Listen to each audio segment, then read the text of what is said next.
A BBC investigation has gathered evidence of the repeated use of cluster munitions in the city of Chernihiv in the north. These weapons, rockets or missiles that deploy a large number of small explosives, are banned by more than 100 countries because of the harm they cause civilians.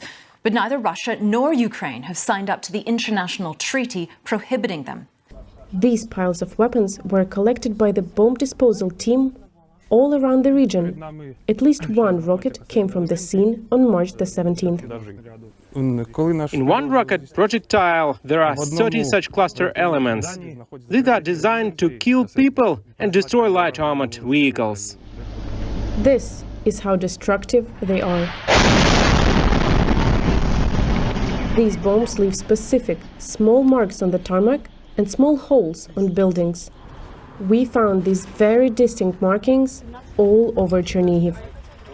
The Russian government has denied using cluster munitions in Ukraine, and Kyiv is building criminal cases against Moscow.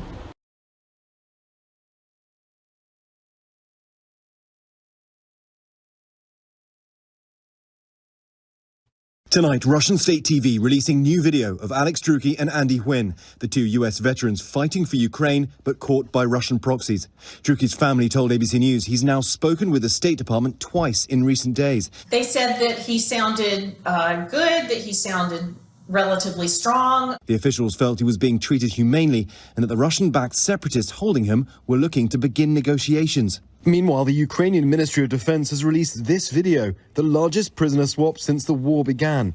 144 Russian troops exchanged for 144 Ukrainians, many of them badly injured. All this as Russia steps up its rocket attacks in the country. Video posted on social media shows a huge missile hitting this apartment building in Mykolaiv. It killed 6 people.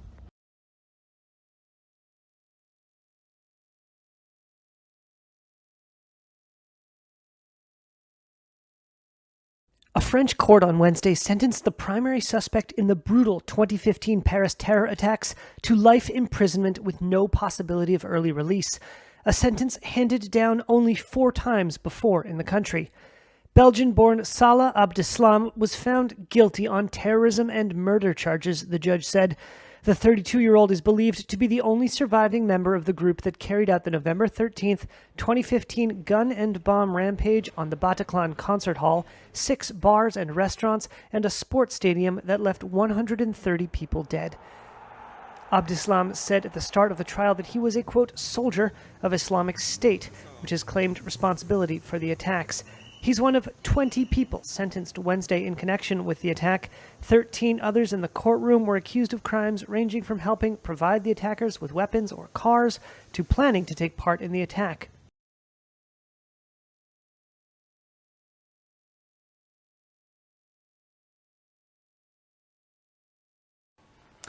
To India now, where politicians are appealing for calm following the murder of a Hindu shopkeeper by 2 Muslim men in the northern state of Rajasthan.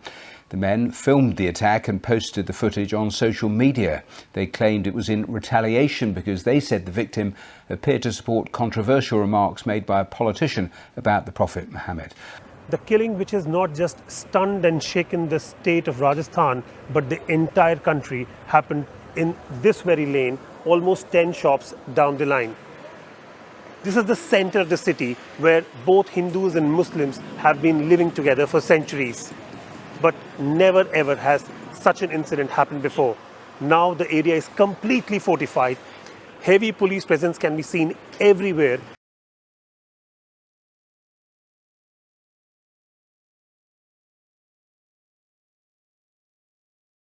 Final vote to dissolve Israel's parliament is underway after it was delayed from Wednesday. It will be the end of Israel's 24th parliament, which will end Prime Minister Naftali Bennett's year-long tenure. The dissolution of the Knesset will trigger Israel's 5th election in less than 4 years. The final approval of the dissolution bill was initially expected by midnight, but it was delayed as a coalition and opposition lawmakers sparred over last-minute legislative details. Ahead of the final vote on the bill, Naftali Bennett announced that he would not stand in the upcoming elections. However, Bennett will stay as the alternate prime minister as steps to revive stalled talks on Tehran's nuclear program are on.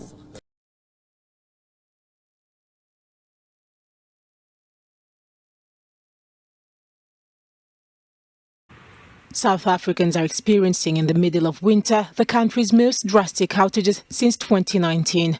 The South African state-owned electricity utility eskom will implement Stage 6 of load shedding between 4 and 10 p.m. on Wednesday. Stage 6 means that power cuts could be increased to 6,000 megawatts. South Africans expect to endure multiple cuts a day as they try to use electricity sparingly.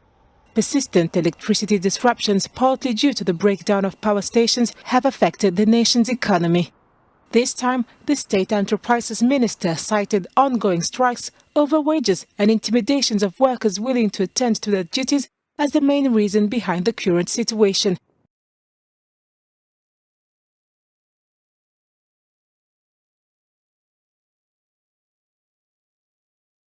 The bodies of 20 people who got lost in the Libyan desert have been found, according to rescuers, who presume the group died of thirst.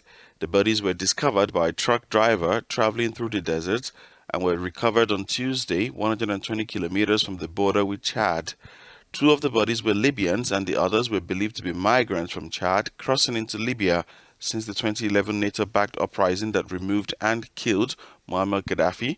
Libya has emerged as the dominant transit point for people hoping for a better life in Europe via the dangerous route across the deserts and over the Mediterranean.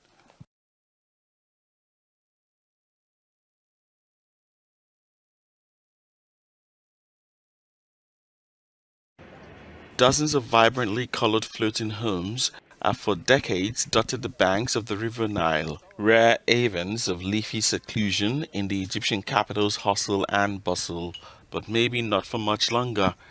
The alarm was sounded in 2020 when the governor of Cairo announced that he was suspending the permits to park barges. Residents of the 30 or so houseboats on the banks of the Nile last week received eviction orders.